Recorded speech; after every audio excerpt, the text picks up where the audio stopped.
Աշխատանքի մի վերցրեք պատկներով, տնգսրած ворներով,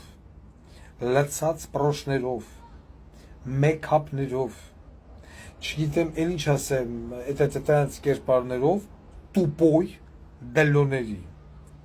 հանուն նրա, որ թույն դլոյա,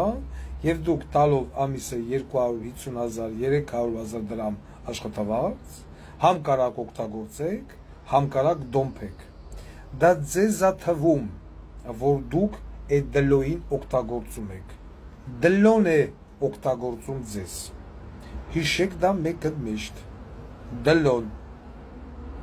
և երբ որ ձեր բիզնեսը կգնա կրախ, երբ որ կլինի ինչ-որ մի չեպ է ձեր ռեստորանում այդ դլոյի պատճառով, երբ որ կլինեն որոշակի խնդիրներ նորից այդ դլոների պատճառով, դուք կանգնելու եք երկընթացի առաջ, դլոյին ազատեք, ընկնում եք քաքի մեջ, դլոյին չազատեք, ընկնում եք քաքի մեջ։ В обоих случаях палка из двух концов, у вас пиздец։ Աշխատանքի վերցրեք տարիքով, փորձառու,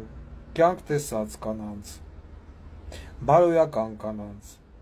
իրավի կրթություն ունեցող, եթե կին եք վերցնում, իրավի կրթություն ունեցող կանանց, տղամարդկանց վերցրեք, տղաների վերցրեք, տղամարդկանց հետ ավելի հեշտ աշխատել։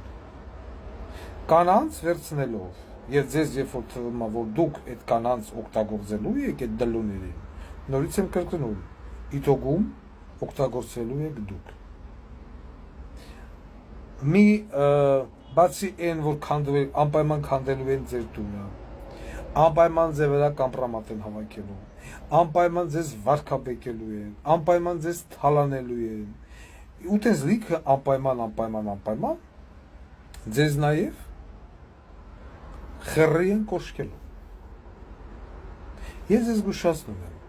որպեսզի հետո, երբ որ ձեր կամպանիա կլինի, պետական հիմնարկ կլինի, կերած քաքերը, երբ որ գալի ընկնում է մեր ձեռը, երկնային գրասենյակ, քրիստիկի հիմնարկ, այս ժամանակ դուք չսկսեք ստե զանգել, ընդե զանգել, նրան խնդրել, նրան աղաչել, որ գիտեք ինչ,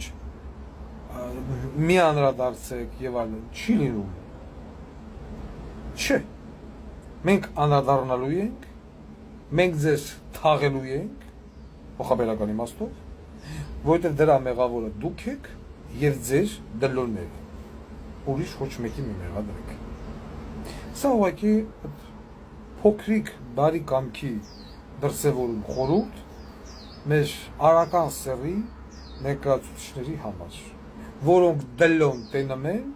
մոռանում են ամեն ինչ, պաշտոն, կին, ընտանիք, շրջապատ,